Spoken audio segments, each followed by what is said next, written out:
Keep it going. Find a seat if you can, please, as soon as possible.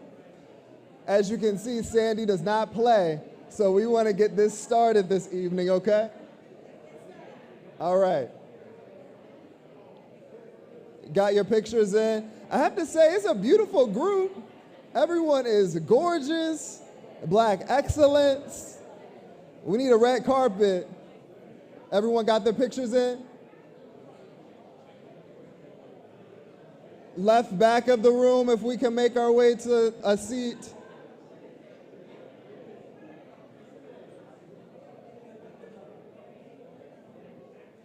All right. I think we're going to have some standers in the back as well. Mr. Hardwick seated. All right. I appreciate it. Everyone can make their way to their tables. We'll get this started. Sandy don't play, so we need to get it going. We need to get it going, y'all. I'm gonna start when I see some people in the back get seated. I see an empty table over there.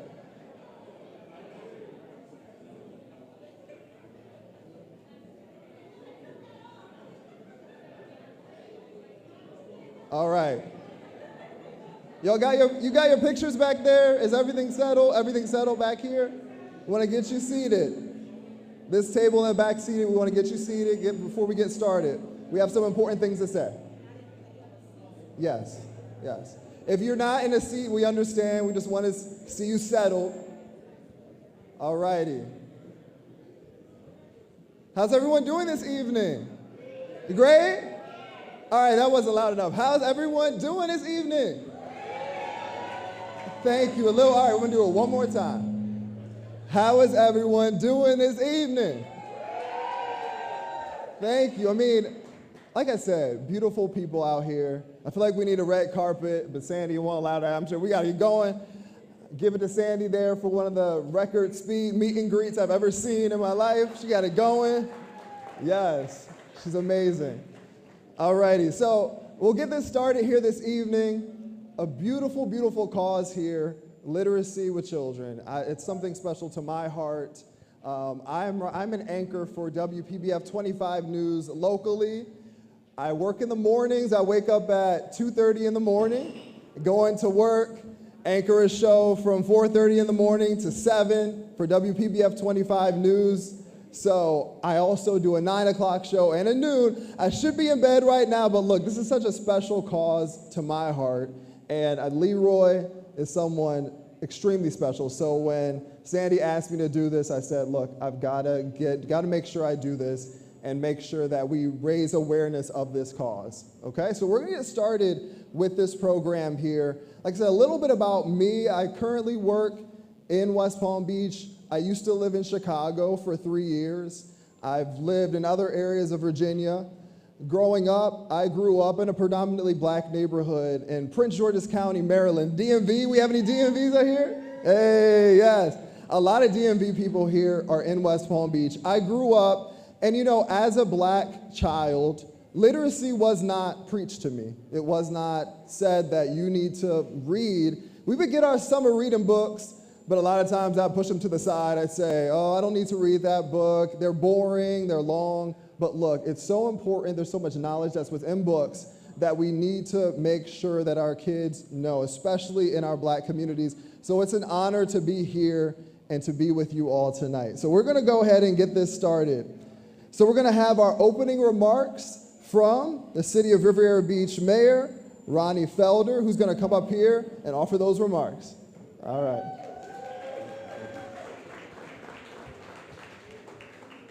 Thank you, thank you. Ladies, gentlemen, and esteemed guests, welcome to this remarkable evening where the power of words and the spirit of giving come together to make a profound impact. As the mayor of Riviera Beach and a fierce advocate for our local schools, I understand the significance of improving literacy for our youth. And I'm honored to stand before you this evening to support Grow Lit Project. In the words of Nelson Mandela, education is the most powerful words or weapon which we can use to change the world. The Grow Lit Project's dedication to promoting literacy is nothing short of transformational. And the courage of this young African-American man, Leroy Kelson, homegrown in the beautiful city, to return and lead the charge is commendable. As a CEO of a local nonprofit going into its 35th year, I've witnessed firsthand the power of faith and vision. And tonight, as we are united to recognize that power displayed in the Grow Lit Project and the work of our honorees. As we enjoy this evening of celebration, giving, and recognition, remember that together, we're creating a world where words are not just read, but manifested, where stories come to life, and where dreams are ignited. Thank you all for being a part of this incredible celebration. Enjoy the evening, and let's make a difference in the lives of our youth, one word at a time. Thank you.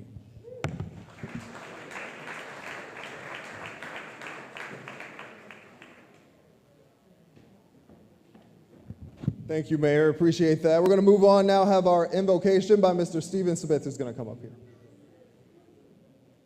Mr. Stephen Smith here? It's coming up. All right. I mean, dressed to the nines. Yes. All righty. Thank you. Good evening, everybody. Come on, y'all, bring that energy up. How y'all doing? Let's give yourselves a round of applause. All this beauty in one space. So before I open up with this prayer, I just want to say thank you to Lady and thank you to Leroy for allowing me to be able to stand up here. Growing up poor, but still rich in education, because my mother always impressed upon me to read, whether it was a magazine, articles, the Bible, whatever. She would always sit me down before I could go outside to do anything. And she would always make me read tons of words, read chapters, whatever it was, but I couldn't move until I completed that, because she didn't get a chance to be able to get her education until later on in life. But she was always big on it. That taught me the confidence of being able to speak before people, having the confidence to be able to carry a room, having a confidence in being able to just speak eloquently, because I was taught that words have power. So one thing I learned in the Bible is, it says that the tongue is the pen of a ready writer. And whatever you speak, you shall see. It shall be a reality, whether you want it or not. So I say that because me being an author of my own books, it helped me to be able to be cathartic and release it, let it go, and put it out there so people can hear my truth and know my story. So I applaud this Grow Lit project. Again, thank you, Lady. Thank you, Leroy. And I appreciate the opportunity. So I'll go into prayer and we can move forward. Father God, we thank you for allowing us to be here today. We know, Lord, Father God, that you set everybody in this building, in this space, in this place, in order for this thing to go to not just Palm Beach County, not just the state of Florida, but globally. So, Lord, we thank you for placing your hand upon this, and you will do what's necessary and make it what it is. We give you glory, we give you honor, we give you thanks, God, as we honor those in this community that have come to do great things and do great works. We give you glory in Jesus' name. Amen.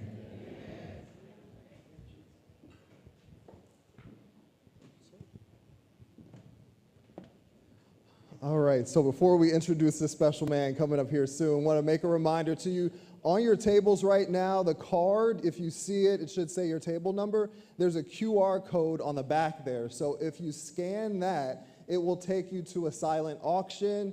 If you could take time to bid on some of those items, a lot of great stuff there.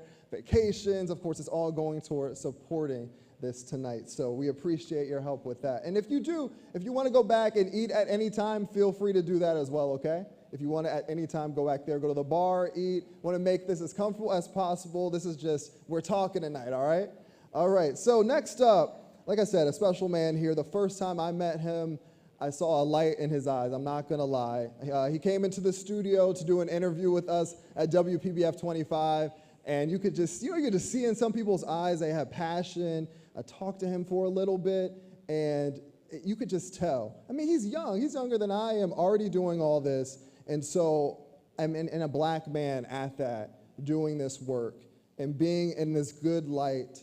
I can't speak enough about him. So, with all that being said, I'm going to bring up the founder of Grow Lit Project, Leroy Kelsing. Come up here and say some remarks. Thank you, man. Thank you so much. Thank you, Stephen, for that great introduction.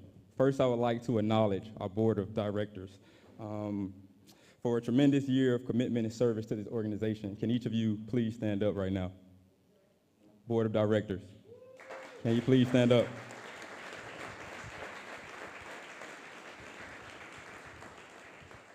Secondly, I would like to recognize all of the awardees tonight. Every one of you have been at the forefront of education empowerment, and I'm truly, truly thankful and inspired for everything you do in our local community. So can you each please stand up for me?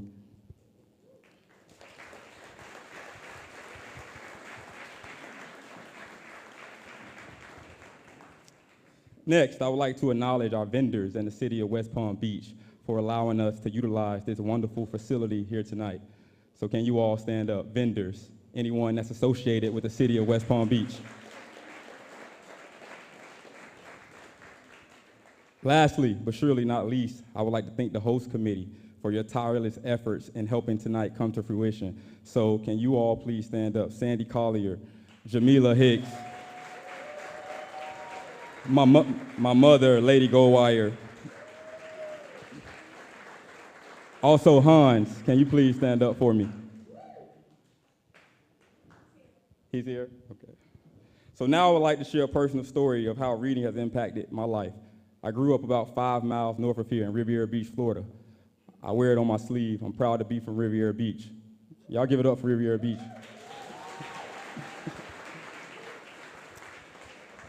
My mother gave birth to me at 15 years old. As you can probably imagine, I was an inner city kid, but I found myself in a sea of challenges, but reading became a beacon of hope. Books allowed me to use my imagination to cultivate a pathway outside of my reality. I truly just want to, I've already recognized my mom, but I want to recognize her again. I truly appreciate you.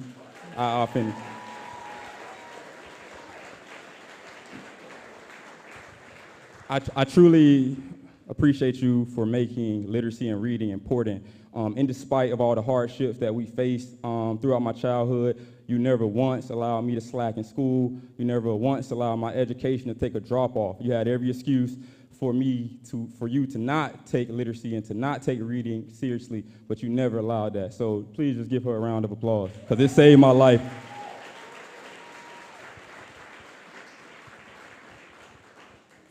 The Grow Lit Project hopes to do the same for kids from disadvantaged communities, just as it did for me. Through our Read to Lead program, we help children build personal home libraries. The vision for this program is to increase access to print. I believe that all kids, even from disadvantaged communities, should have the opportunity to experience high-quality books. Culturally relevant books, books that celebrate their culture and their history. Over the course of the last 2 years, a statement has been at the forefront of my mind. Education is the great equalizer. I would like to add 2 words to that statement. Equity in education is the great equalizer.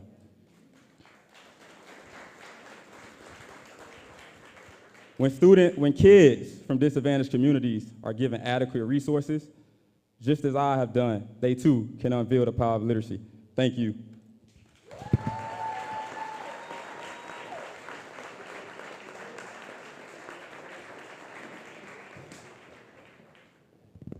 Mr. Leroy, thank you for that. You hear it in him, and it just makes me inspired to see that. So thank you for speaking, sir. All right, now we have a video we're about to play right now. If you could direct your attention to the screens. We're going to play a 2-minute video really quickly before our introduction.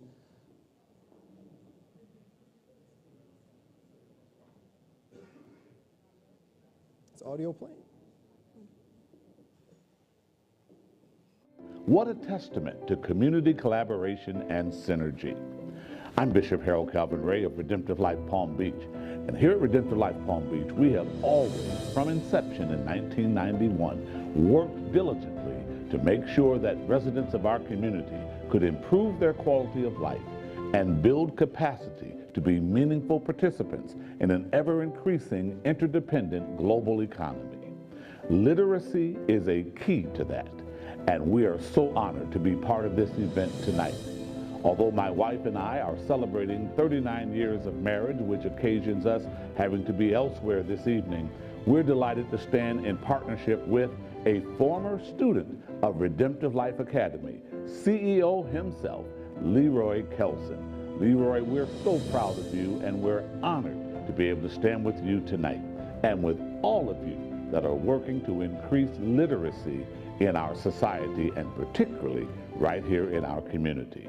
Again, a shout out from us at Redemptive Life Palm Beach, and we are sending our contribution of $1,000 to tonight's affair, with every expectation that the enablement and empowerment that you are bringing forth through tonight's gala will help lives for ages to come.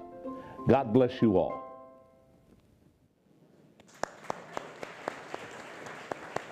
A round of applause for that message there. And hearing that again, if you want to make a donation, you can go to that QR code. It's so simple to donate. You don't have to do $1,000. You can do a simple, small donation. We know books, the crazy part is books are so inexpensive in some cases, but you barely find them a lot of times, especially in this day and age of social media and the internet. So again, it's so important to have these kids have something in their hands. They're reading. We all know knowledge is power, so want to make sure that we donate tonight. All right, I'm going to bring in PR extraordinaire Sandy Collier up here really quickly.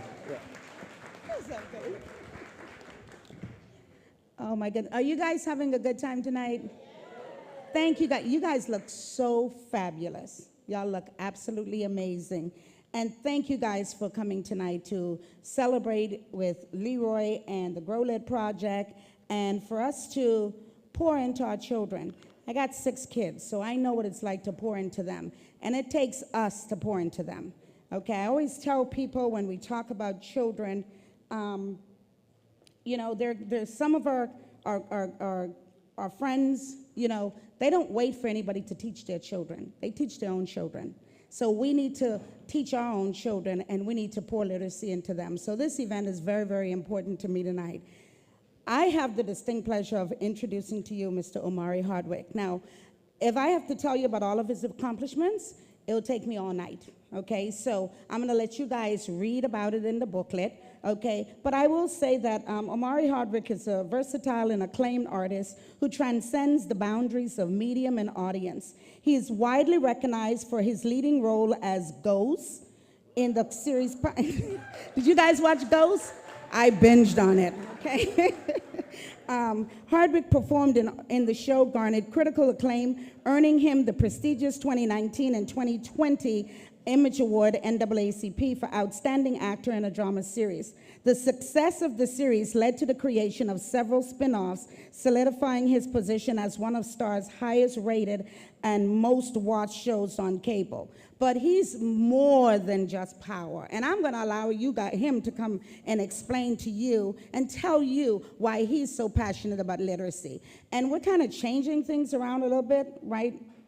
Stephen and Omari, and this just happened a few seconds ago. We're changing it around. So Stephen and Omari, they're going to come up here and they're going to bring their chair here, and they're going to have a conversation. And guess what? You guys are going to be able to ask questions, okay? Because he believes that we need to have a conversation about literacy, not just sit here and say, oh, literacy, literacy, literacy. But let's talk about literacy and then see what we're really going to do about it and how we're really going to support this organization. So, Mr. Hardwick, thank you very much for coming here tonight. Your agent probably was getting tired of me. I was bugging him, honey. David, I want to say thank you. And Jeff, security over there, thank you very much. And Stephen, come on up. Yeah, your chair. Yeah. Guys, give it up for the DJ. I need the DJ to get some love. Give it up for the DJ. I feel like the DJ never get enough love. We're going to change some things around, so you guys, we're going to make y'all part of the family even more. Y'all cool with that? Okay. Oprah Hunt. Okay, cool. Shout outs to the violinists too. Okay, cool. Perfect. So, where's Mama Lady? Where's Lady? Where'd she go? Lady? Yeah, where'd she go? She left. She got too. You sent your mom out, bro. She's crying. The speech you gave about her. It's okay. First and foremost, thank you all for having me. I'm very humbled. I'm very honored. I have no interest in coming here and speaking at you. I am often asked to speak, and I feel like oftentimes the setup is for me to speak at whomever I'm speaking to. I have no interest in that. I would rather speak with you, to be about you guys. I remember, there's Lady, where's Lady? Okay, cool. So I remember, Lady, I need you to hear this. So I remember, yeah, I see you. No, I just need you to hear it. You can stay there, I see you. Stay right there, Mom, I'm looking at you. There were many years in acting class, and I came from football and got cut from the NFL and cut across the grain, quite literally, and obviously figuratively, equally. But there were many times I was in acting class, and I used to say, at some point, I remember making a comment to one of my acting coaches, and she was very bright, half Jamaican, and I remember her saying, because I would say or ask, why is it necessary for me to have gone to college if I'm now acting? You got so many people that can go straight from jail to acting. And there's some that have gone straight to jail that don't look like most of us in here who are actors. Shout outs to the, famed great actor from Home Improvement. He did some time, for real, for real.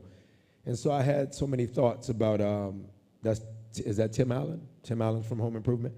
So I had so many thoughts about what it meant to be a focused actor specifically, but what it more so meant to be a focused human being and to understand what focus really meant. And it's interesting because you can have, how many parents in the room? Raise your hand if you're a parent. So to Lady's point made in our incredible, and thank you again, board members, thank you everyone, obviously, who Leroy listed as mattering for tonight, as important conduits, bridgeways, driveways, gateways, if you will, for even me being a part of this. But thank you, Mama, for deciding, because this is true. I used to talk to the acting coach, and I would say, but it doesn't matter. I could have really dropped out by 11th grade, in essence, and maybe I was begging the question, just playing devil's advocate, just to see what she had to say about it. And I said, what, Leo DiCaprio, what, he finished, 8th grade, maybe? I threw something out like that, right? He probably did homeschooling here and there, but I remember, I don't want Leo mad at me. Leo, don't come calling like, bro, I went to school forever. But he definitely didn't go to school in the formatted, formal way, thank you very much, in that of which I was going to school. And so when I asked her about that and made a comment, she said, Omari, every single experience that you have done will be absolutely a part of what 1 million people watch one day. And when I think about it, you guys watch Ghost, and yes, he put a bullet or two into a couple people's brains. And he would get his suit bloody occasionally. That's why he tried to take the suit off and put on the murder kit as much as possible. But the reality is the character behind the character had decided that not only was reading important at a very young age, but in my mind, I understood the freedom of it, the libertà, if you will. I understood that it would give me liberty, and I understood at a very early age, to that acting coach's point, the first part of who you are is absolutely understanding whose you are. You cannot at all wake up and brush your teethies looking in the mirror if you don't first and foremost know who gave you those teethies. So I started to understand very early, well, then let me learn more about who I am. And in reality, you start to understand that this is who I am, we are. Wait, you said who you are, I. No. That pronoun extends to we. I come from black cafeteria table in the midst of a massive cafeteria. But I equally understood really, really early that the only way to navigate and to stretch your bandwidth and or wings and fly around the rest of the cafeteria is to be able to, when sitting down at the various cafeteria tables, you can kind of hold your own in a conversation with every single table. Your own people already kind of know your language. But you got to go around the rest of the cafeteria and make them not only understand your language or what you're trying to impart and or say, but you got to leave it where they say, I want to meet the rest of his table.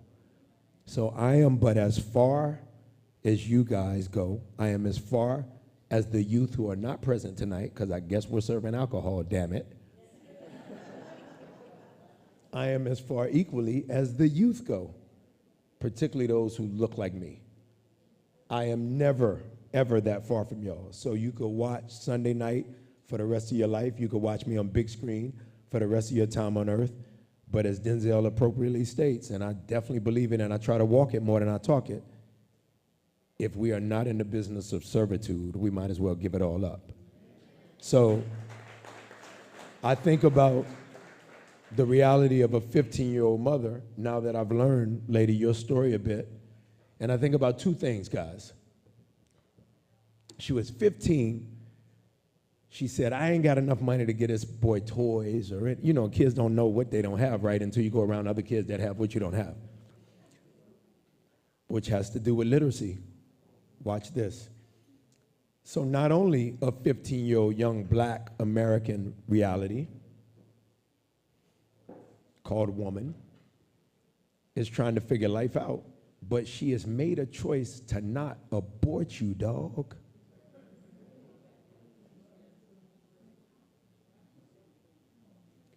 And I wasn't trying to make her cry, but she made a choice to not say Dunzo. And ironically, guys, I thought about it, and I didn't know where the speech would go tonight, but none of us are here if she aborts. If she aborts you, no one is here tonight. As fly as you are, as articulate as you are, as tall as you are that I am not, the beautiful ministered words of prayer that you gave while wearing a different kind of heavyweight belt. Stand up, let me see that heavyweight championship belt. Show that thing off. That's like, none of that.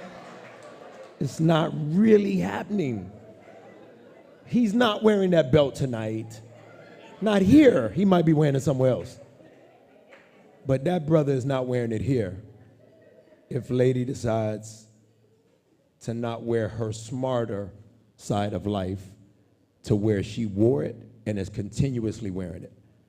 She is but as far as not only you go, but as far as her decision in a very hard time at 15 years of age to go, I'm gonna stay with this. And so when I think about the world we live in today more than ever, and the kids are brighter, they are, but we never had Siri as part of our dinner table conversation. We couldn't talk to Siri. There is no construct of Siri for us. So it made me think about the thing I really wanted to speak about tonight is we need to get back to a couple things. The construct of learning who one is. There is a generalization, there is a difficulty. Tell me when I'm wrong, Leroy. And by the way, I said Leroy on purpose. Your name means what? If she was not literate, she doesn't make a young child with moniker, title, label, or nomenclature king. That was her literacy kicking in and going, you know what? Because you could have just been like, I don't know, it sounds good. Little Roy, little boy, same thing is working. But you made him that of a king. And they say, what's in a name? Sometimes the answer is everything. So when you look at it from that perspective, we have a opportunity in this world presently where the kids are brighter, stronger, faster, smarter, for sure. But it is still more than ever a roller coaster. And how many people in here actually either like roller coasters publicly or secretly you like roller coasters? Raise your hand. Not a lot, not a lot.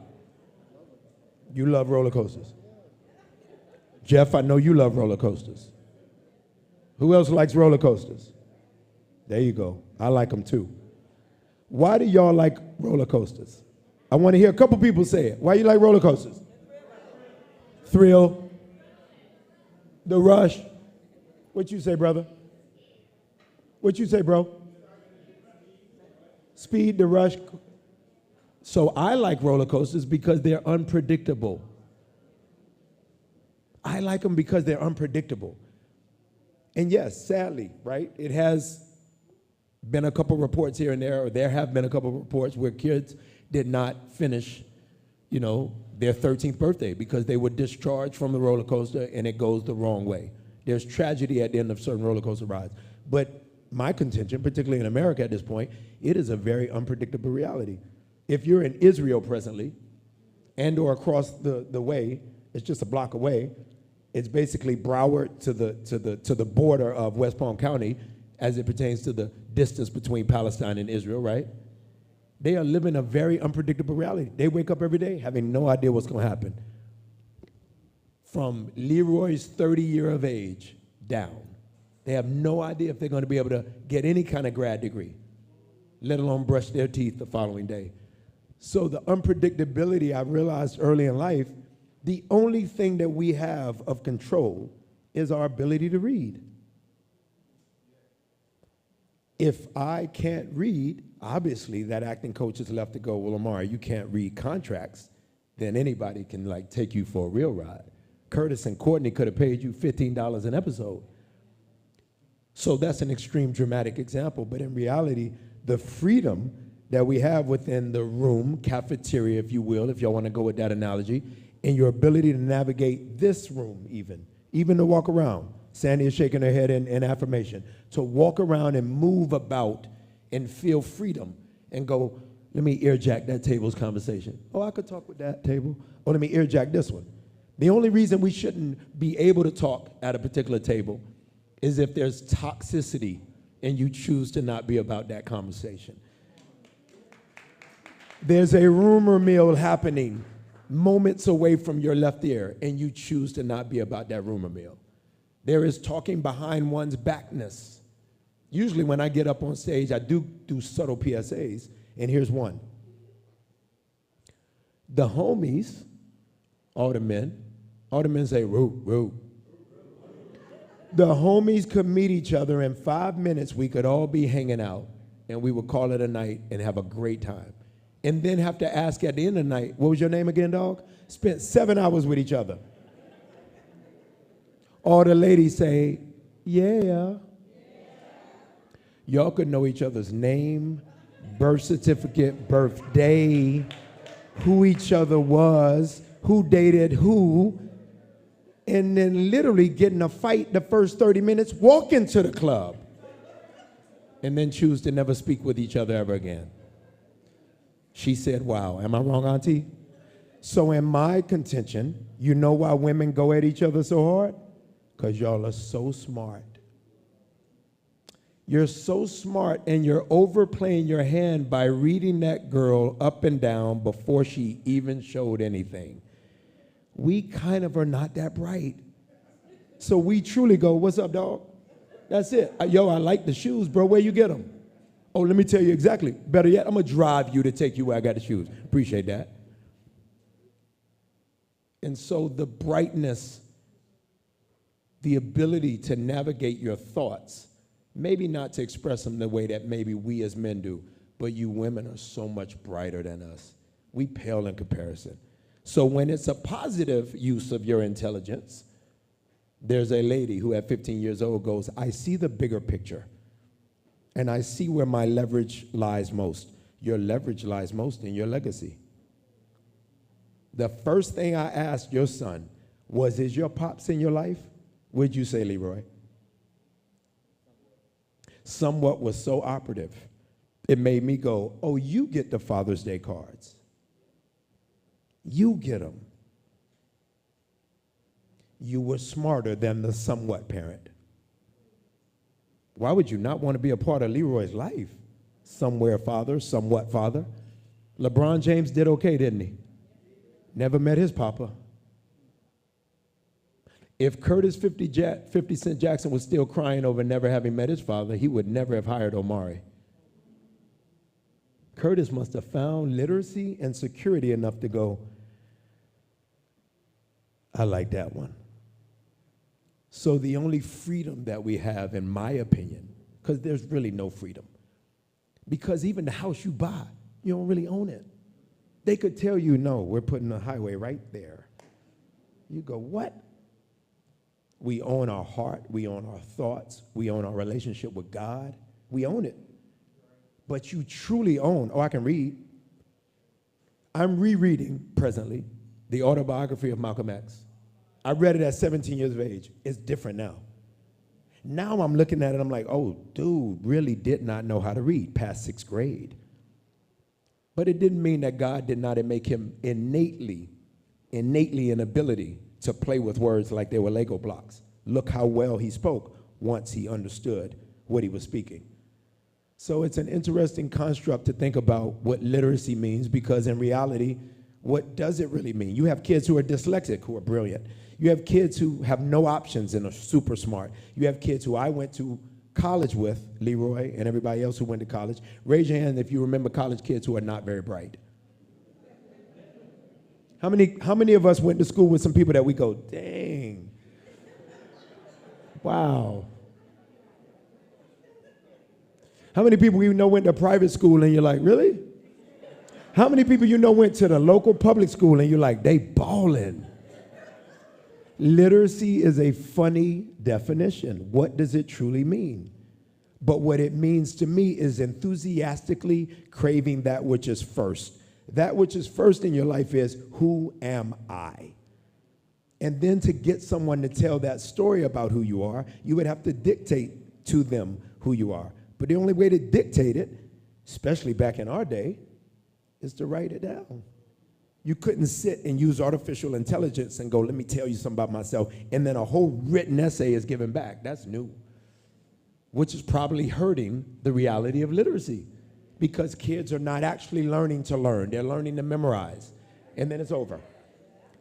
So we got to pass it through even records. Guys, I challenge all of y'all, buy records. Skip CDs. You can sling them like Frisbees. 8 tracks, you can't find them. But a record? You can get a kid to go, what's the crackle sound? And then actually talk to the kid, making sure they understand the crackle. But further, listen to Tammy Terrell on that note.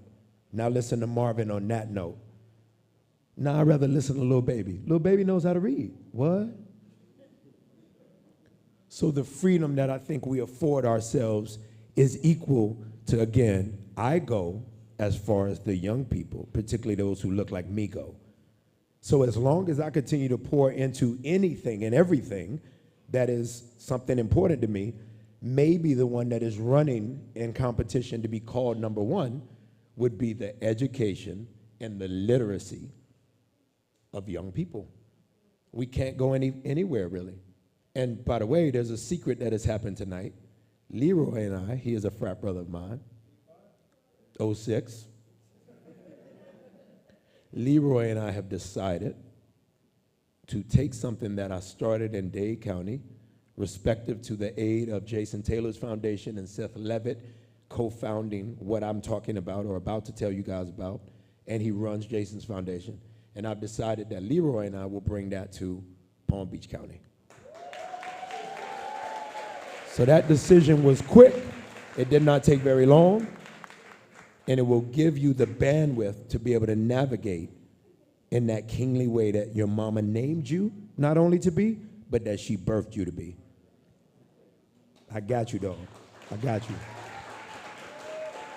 So we didn't want to speak at, so your incredible MC for the night, Leroy can be involved in it too. We would rather you guys talk with us, and as we said, Sandy, in a Q&A format of some sort.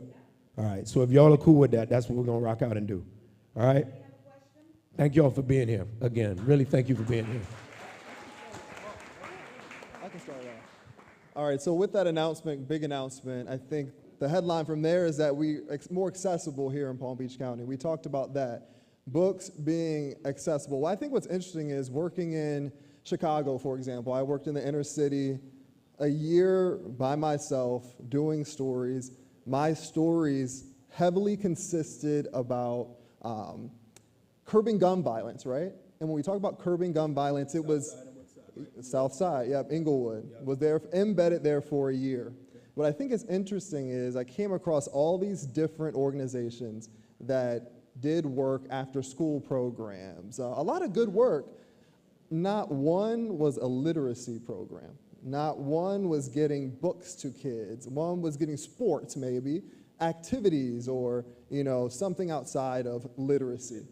So when we talk about literacy, for example, I'm interested in hearing your opinion about the power of it in terms of curbing communities as a whole. And also, I'm interested in your thoughts on the current state of accessibility to books. We know book bans are in effect, right? So when we talk about getting books to kids, it's important to have things like this that are outside of government facilities, right, where we can do nonprofit organizations to get books to kids. I'm interested in hearing your thoughts on the message a ban might send to kids who are thinking, I want to read more, but I can't really get it in school, Exactly. And then we go on off of that, the work we need to do with accessibility. So I'm interested in your thoughts on the current state of literacy and getting to that accessibility point where you kind of have this double standard in a way of wanting people to read, but you're taking it away in a sense. That's awesome. I feel like from the beginning of time, as it pertains to colonialism, as it pertains to colonizers, as it pertains to haves versus have-nots, there is a reality, and it is so sick, that religion was often used to justify a raping and a pillaging and a grabbing of a community and going the community's mind. And I think often, I did a song recently, and I wrote, I come from slaves picking cotton.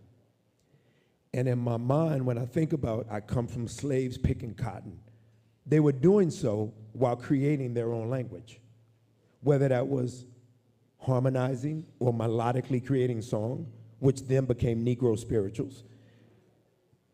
You got to be a genius to come up with song when you have not been taught in a transitional conduit of sorts way, coming over either on the Henrietta Marie and or any other boat.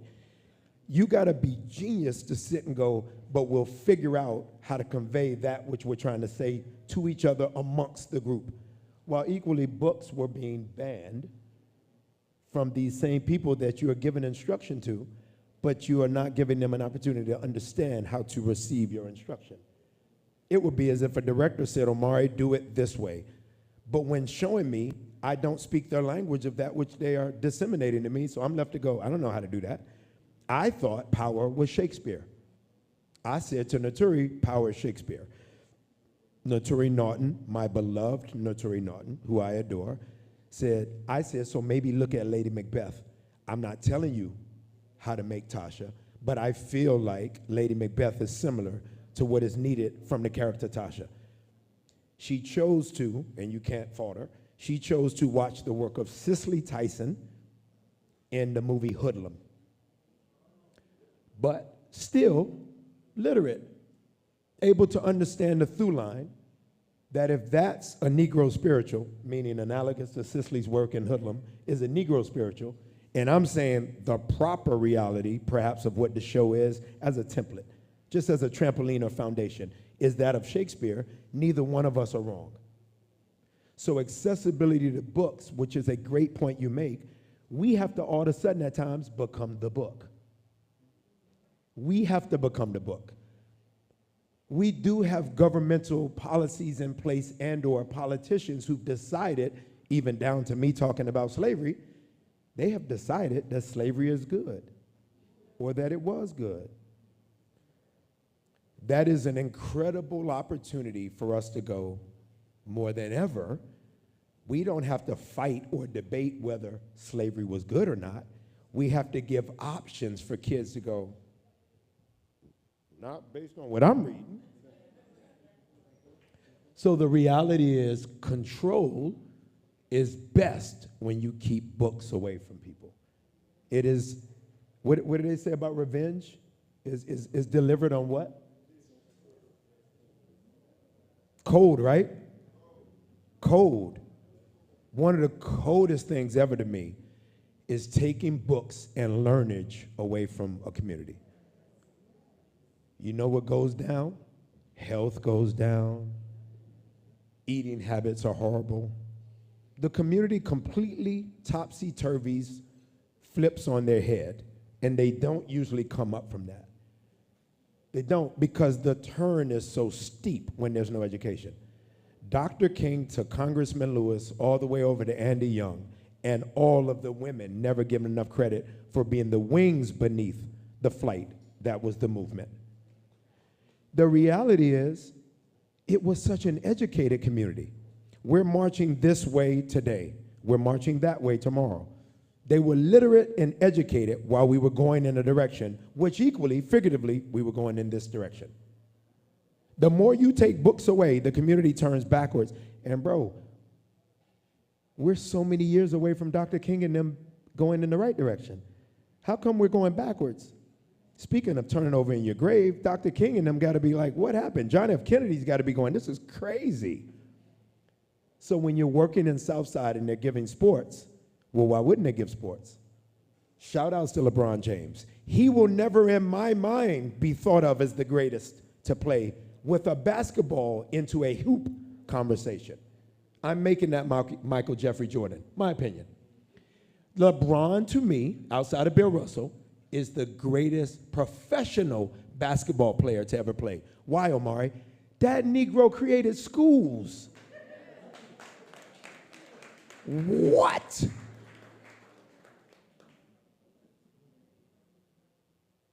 That's different. And Michael shares this county, right? Michael lives in Jupiter or whatever. Ain't no slice to Mike. He's done a lot too. Doesn't get enough credit for things that Michael has done. But LeBron created schools, my G. Crazy. So LeBron's thought was, shoot, mama was on drugs every other week. Shout outs to Coach Drew Joyce, right, for basically being his father, and his teammates were his brothers. He had no actual sibling in that way. And then he becomes LeBron, and LeBron thinks, I gotta break the cycle of that which I felt when I didn't have what I needed in Akron. And he created schools. Oh, you get free lunch while you're at it. So we truly have to become the conduit to let the dots be connected at the moment, not later, at the moment where you see retrieval of book and governmental officials and or policy taking access from books away. We literally have to come in, swoop in and go, no. Here's a book. Read that one. Here's the spook that sat by the door. Talk to me about that and see what you find in that. Oh my God. Mr. Omari, can I get 5 more books? That was obviously Leroy's reality. His toys were his books. Give me 5 more. Because you start to feel powerful. You start to feel like when you go speak to Southside Chicagoans, the next time you go, they're going to go, last time you were here, we had no access, but I done got some access to some books. So the reality is we have to become the book. And we're real big on like, let me go find books. No. Pull up on a kid and talk story. And work with them. It's what we tried to do with Blue Apple Poetry Network. Y'all want to be a rapper, Mr. Omari? Yeah, but if you want to be a rapper, it's about lyricism. Word. But lyricism is poetry. Huh? Oh, let's talk simile, metaphor, hyperbole. Let's talk about writing truly one sentence. See where you go after you write one sentence. I really like that girl, but if you can't talk to her, bro, she ain't going to go out with you. I want to write her a love letter. How did that work out for you? Yo, ever since we came in the program, I done written about 20 love letters. So we truly have to become that, to me, the gap filler. We got to fill the gap. That's a great question, a great leading question. Anyone else in the audience have something? Anyone in the audience have anything they want to ask? Big or small? Yes. Who do we want first? We'll go first. I'll come to you. Don't worry about it. So tell us your name and what your question is. Good evening, everyone. My name is Dr. Catherine Lowe. I am board certified ophthalmologist, homegrown, born out in Belglade. And interestingly enough, as you speak of the creator, a dear friend of mine and a young lady from South Africa thought that a children's book should be written as an inspirational book about me because I'm homegrown and I'm from here. She had a young lady who's an illustrator, Karima, who's at the University of Florida now doing graphics art. And we have been trying, and I would love for to get involved with Grow Lit project to be able to start doing readings. This is the book, and it is about my life story and how a little girl from Belglade went off and then came back home to be a board-certified surgeon and ophthalmologist. And I went to the school board, and it's been difficult now here in the state of Florida about what books are to be read and what should be on the roster for reading for children. But it is so important, and I think we do have to, as you say, go back to our communities and claim our communities and catch our children very early because they are so bright, but they need to be focused and directed. So I am wanting to get with whoever I can to, as often as I can, go out and do book readings. I have done several, and we're planning others. But I think it is very, very important that we tell our story from our perspective, and our children need to hear it. So I would love to partner with Grow Lit Project. Do you have anything else to say? All right, you keep that. We'll give it to him. All right, we get a question over here. The founder over here gets you to ask. Hey, Omari, so you mentioned the potential partnership between the Grow Lit Project and Blue Apple Poetry. So we have a lot of educators in here and people that reside in Palm Beach County. So can you give them more information about what Blue Apple Poetry is and kind of the work you guys do down in Broward County? Yeah. So thank you for that, Leroy. We started out, I think, so Jason and I knew each other from football, obviously, Hall of Fame career, mine snubbed really early. Champ Bailey was my college roommate, and I was super close to him. And what Champ and I started talking about was were the beginning years when we were talking. He was with the Redskins at the time, and he talked about, what are your thoughts about transitioning to the place where life becomes a bit easier for you and you're not scraping pennies together? And I said, I kind of, for me, he said, you want to give back to communities when you get to that point. And I was in New York, I guess at the time, I was in Chicago doing the Goodman Theater as well, but headed to LA soon. And I said, now I want to work with the communities, man, before I got, any money or before someone knows me from a can of paint. So I was in juvie halls constantly with Layla Steinberg, who had mentored Tupac. And I was in juvie halls hard, and I was reading poetry a lot. And a one Seth Levitt, who went to University of Florida, my childhood best friend, Marcellus, a brother from Decatur, where I grew up, 15 minutes southeast of ATL, his roommate was Seth Levitt. Seth Levitt grew up in Broward.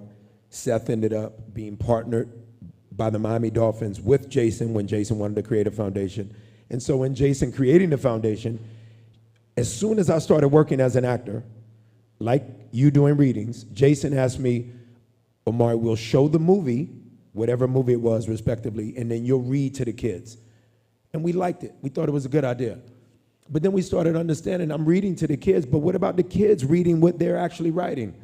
So Seth hit me one day and said, we need to create an opportunity for kids to become writers. And they're not going to do it, or they're going to find it corny if it's just us asking them to write a letter, to learn how to actually dictate on page the way we did, when cursive isn't even taught in school anymore. So what ended up happening was he said, let's use poetry. They'll find some fun in it. It'll be a light lift for them, and before they know it, they're doing heavy lifting. And so it's truly what it became. It became a lot of kids learning what it meant to write a poem and then falling in love with poetry, and then slowly but subtly, equally introducing slam poetry, competitive poetry, so they actually were going for some value in that which they were writing. So it's now blown up. It probably was 7 kids when it started. It's now 277 kids. So where we're not, Thank you, guys. Where we're not is we're not in Palm Beach County. So we're in Dade County, respectively. We worked in Overtown, all the way to Miami Gardens, Miramar. Who said that? Yes, sir. And equally, you know, in towns respective within Broward County. Stoneman Douglas included. So when the shooting happened, I was connected to Stoneman Douglas. I'm connected to a family because of that. I got very connected to one of the kids who survived. And Juju's still in my life. He's still in my life. And it was amazing to be able to come in here tonight, guys, be able to humbly say thank you all for receiving me with open arms. And I feel so humble. But to have the mama of someone who's from that program, it just shows the value of the program. So we want to bring Blue Apple Poetry Network, and we're going to bring it to this county. And so thank you all again, man, for being here and for being about literacy, for being about kids, for the development of that, which, again, kids are not being given the opportunity to develop as much as they should be able to. And so I really appreciate you guys being here and rocking out for my career, man. I really do. All of y'all who care about me even this much, it goes a long way, let alone this much. So thank y'all for being here.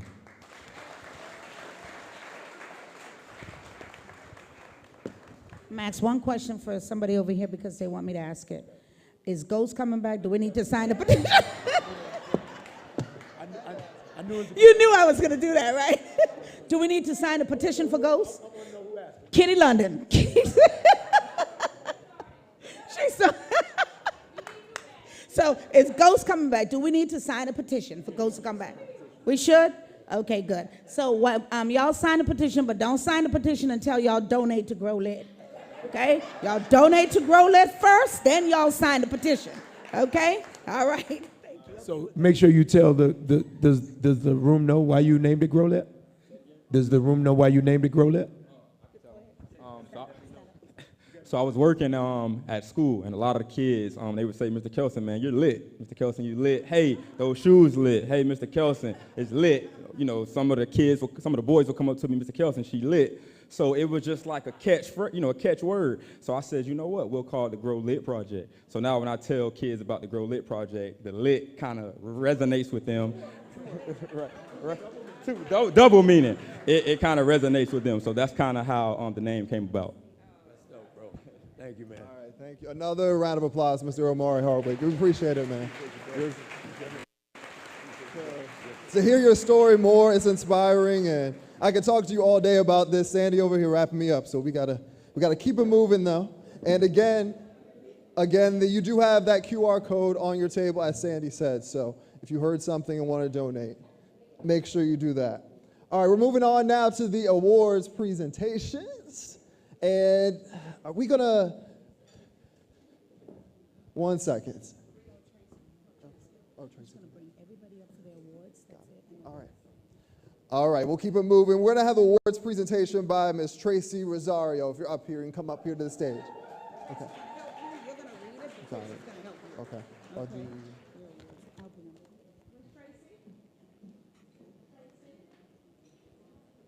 Tracy in it? Oh. All right. So we're going to have Ms. Tracy come up here and hand out the awards. Okay. In the meantime, if you want to open up your lovely brochure here, we have the names of our awardees if you're interested in learning more about them. All right, she's coming up to the stage right now. Yes. All right, yes, give her a round of applause. All righty. So we're going to start with our first award, which is this the? Katrina. Gotcha. Katrina Long Robinson.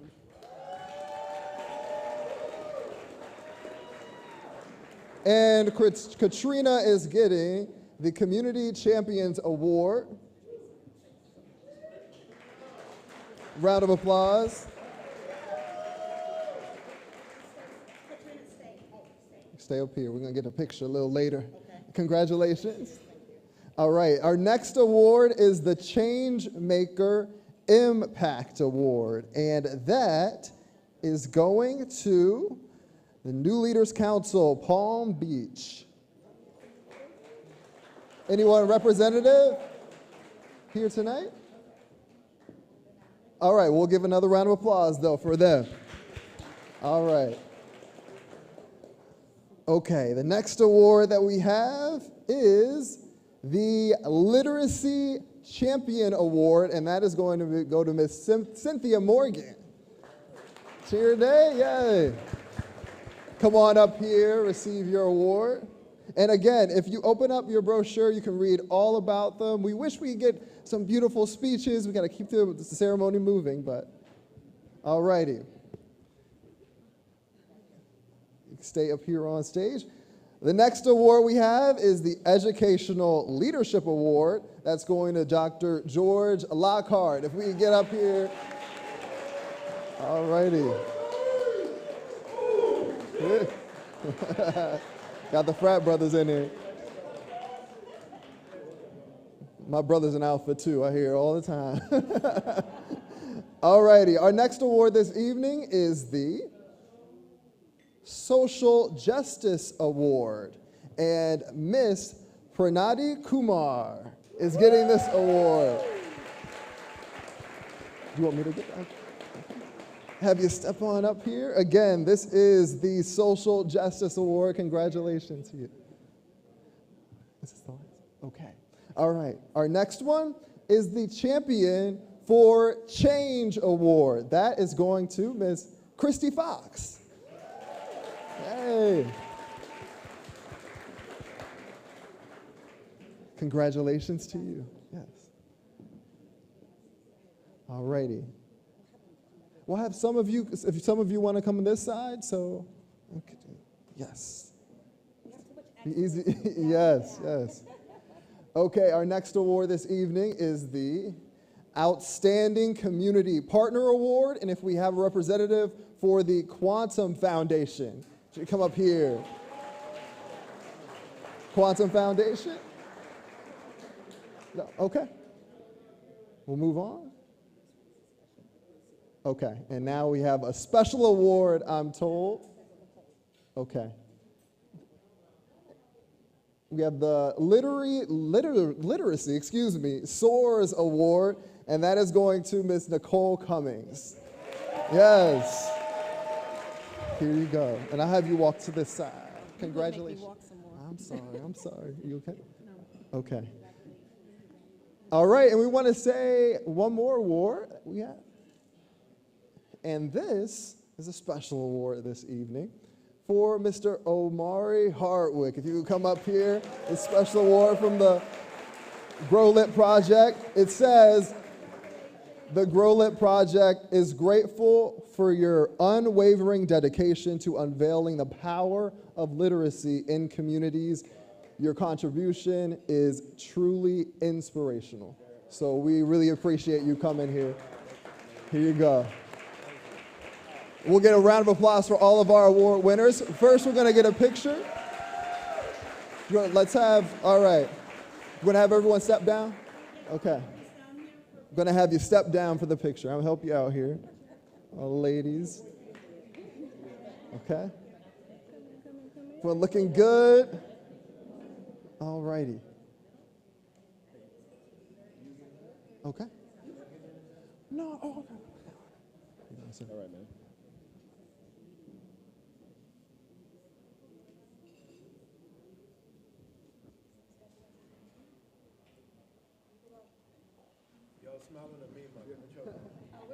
Smiling.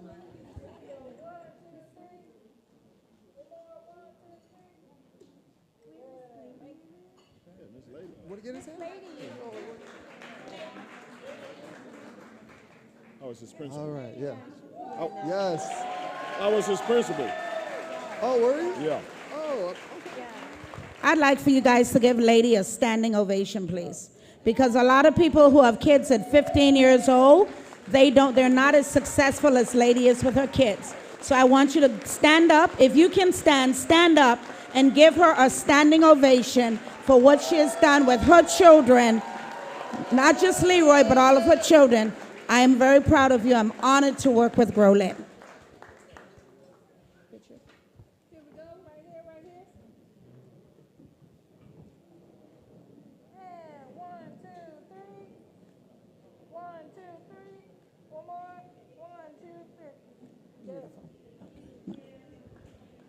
Thank you, guys. Let's bring the Congresswoman to do a proclamation. Put on the headlines first.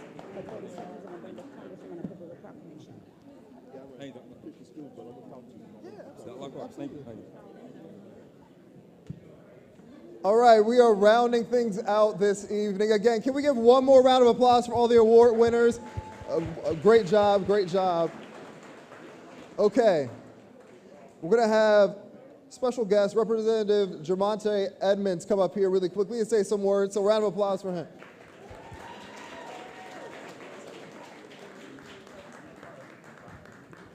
Thank you.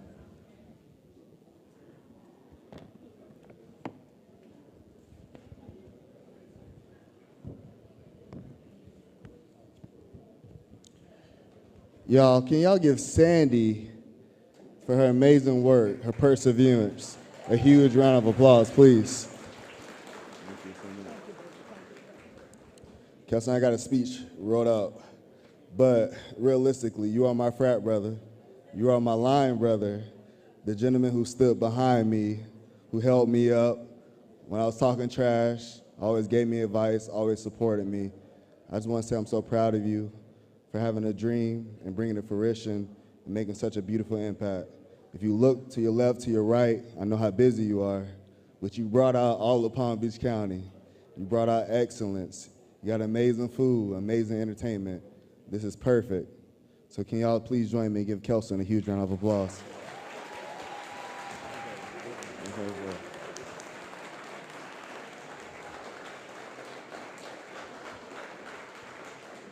Y'all, my name is Jermonte Edmonds, and I'm proud to serve as the state representative for House District 88.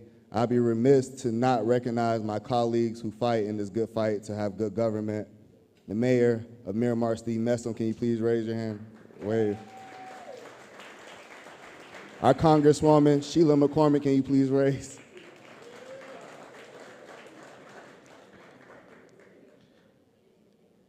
I just want to say, Leroy, again, you are addressing a problem that's one of Florida's biggest problems that people don't recognize. In Florida, over 50% of third graders cannot read on grade level. It is said that by the National Assessment of Educational Progress, that 85% of black students lack proficiency in reading skills. Research has shown that the early years are critical for developing literacy skills. Children who are not reading proficiently by the end of third grade are more likely to fall behind in school and struggle academically throughout their lives. Mr. Leroy Kelson, you identified a root issue in our community that needs to be addressed, and you are solving it with a solution. On behalf of the state of Florida, I want to thank you and the Grow Lit Project. Your commitment to early learning literacy, your work is making a real difference in the lives of our children and our community. With that, I would like to honor you with a proclamation on behalf of the state of Florida, and thank you for your commitment to early learning and education.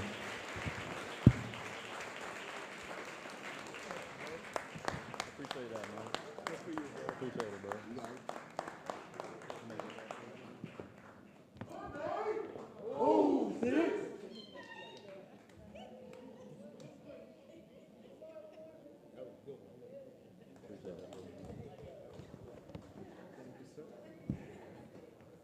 And now we have a special proclamation from Congresswoman Sheila Shurflis McCormick. If you come up.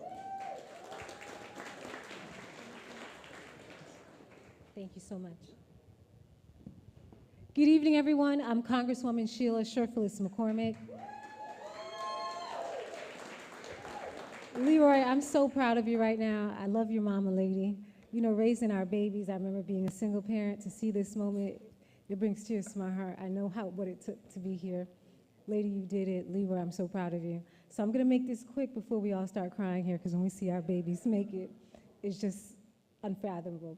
So I'll just make this quick. Leroy, and to your whole entire board, on behalf of Congress of the United States House Representatives, we recognize your hard work.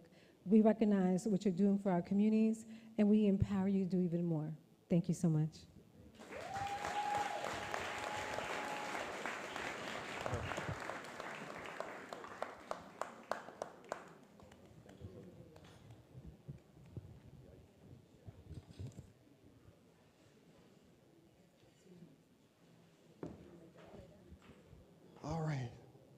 Get this picture here before we move on.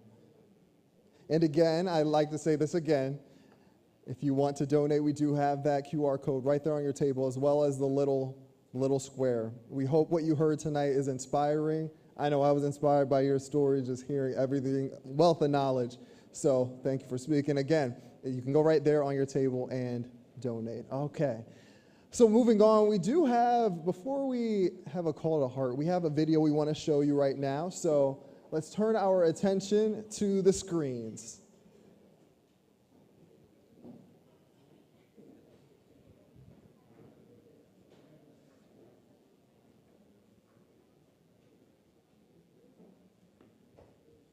Video playing? Ladies and gentlemen, as we gather here today in South Florida, let's recognize the profound impact that literacy has on our lives and the lives of countless individuals in this community. Literacy is not the ability to read and write, it's the cornerstone to success, and it unlocks the world of opportunity. Imagine for a moment a world without the ability to read a book, without the ability to read a newspaper, a blog, a business plan. Imagine the countless dreams deferred and the potential untapped that would be lost. Education is the foundation on which we build our futures, and literacy is the gateway to that foundation. Without it, opportunities are limited and success becomes a distant dream. But literacy is not about the basics only of reading and writing. It's about critical thinking, comprehension, and the power to understand and navigate the complexities of the world around us, the complexity of contracts we have all read. It's about the effective communication, and it's an essential aspect of every part of our lives, from personal relationships to business partners. Workplace literacy is a powerful tool that opens up the doors to a world of career opportunities. Beyond the workplace, literacy empowers us being informed citizens, active participants in our democracy, and advocates for our rights and the rights of our family, friends, and neighbors. It allows us to understand and navigate the intricacies of healthcare and also providing health outcomes and well-being. So today, I implore you to open your hearts and your wallets to support our cause, all of our cause. Let's ensure that every child in South Florida, starting here in Palm Beach County, has the key to unlock their dreams and a gift of literacy. This is not just a call to action, it's a call to heart, a call to make a difference, a call to unlock the doors of opportunity for all. All right, yes. So you really see the importance and the purpose behind this, what we're holding here this evening. And now we're gonna have Miss Marvelous Washington come up and give the call to the heart. Beautiful name and beautiful dress, everything, so. Thank you, thank you. Before I start, DJ, play me my theme music.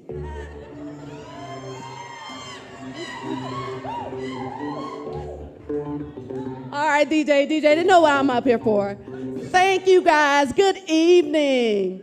Thank you guys for coming out. Thank you guys for putting on this great event. I'm having a great time, but listen here. We all know education is a human right, and it starts with literacy. It starts with us. It starts with community. So I'm asking you to pick up your cards, pick up your programs, scan your QR codes, and make a donation to the Grow Lit Project and make literacy lit again. Also, those who are here with cash, please raise them high in the air and make it rain in here. We need all of your donations, and I want my, DJ, finish out my theme music. If you have cash, we will pick them up from your table. Please scan your QR codes. Thank you guys, thank you.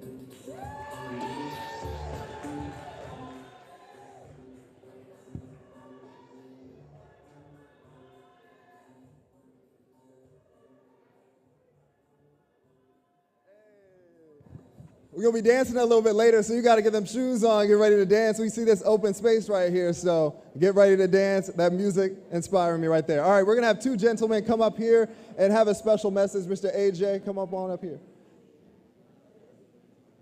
Good evening, everyone. Good evening. How's everybody doing tonight? Was this amazing or what? Give it up for Grow Lit again. So my name is AJ Donaldson. I am the CEO and founder of the Epic Foundation, Experienced Professionals, Impact and Communities. And Mr. Omari, what you announced tonight was incredible. Thank you so much for what you're doing for the community. But Brother King, we wanted to make a commitment ourselves as well, because as we talked about, we're not just talking about underprivileged, we're talking about underserved. And using our literacy and understanding the dynamics and the differences between those two, we said access for all. So I wanted to start, and I know everybody has those QR codes, and I want to encourage everybody to give tonight. I wanted to start by giving personally $1,000 to the Grow Lit project on my hand. This is about nonprofits helping nonprofit organizations. We stand stronger together. And one of our representatives right here, Gary Burke, who actually came to our gala last month, so I know what you're going through, this gentleman actually stepped in to make sure that this event could be what it was tonight. So Gary Burke, please, if y'all would give a round of applause to one of our supporters right here, Gary. So guys, do not hesitate. There's so much that needs to be done in our community. Oh, and it starts with us. King, we got you.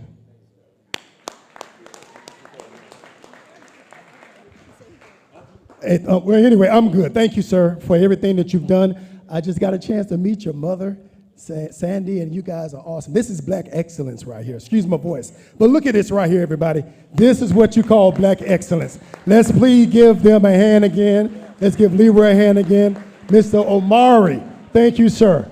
I enjoyed tonight. Everything has been wonderful. I love you all. Thank you again. I appreciate you so much for allowing me to be a part of this. Thank you.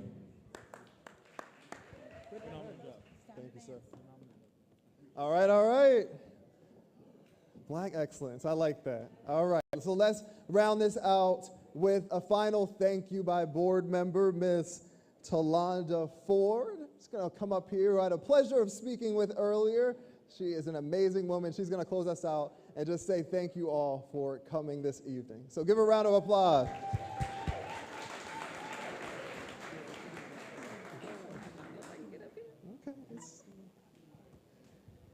Thank you everyone for attending this awesome event. Thank you so much, Lady. Thank you to Leroy. You are doing an amazing job. Please, please keep going. The literacy is very important for us to help all the kids. Thank you for all the donors, the supporters, the sponsors, the event planners, Mr. Omari Hardwick. We thank everyone for coming out tonight. This has been a wonderful pleasure to be here. Let's grow the Grow Lit project. Thank you again.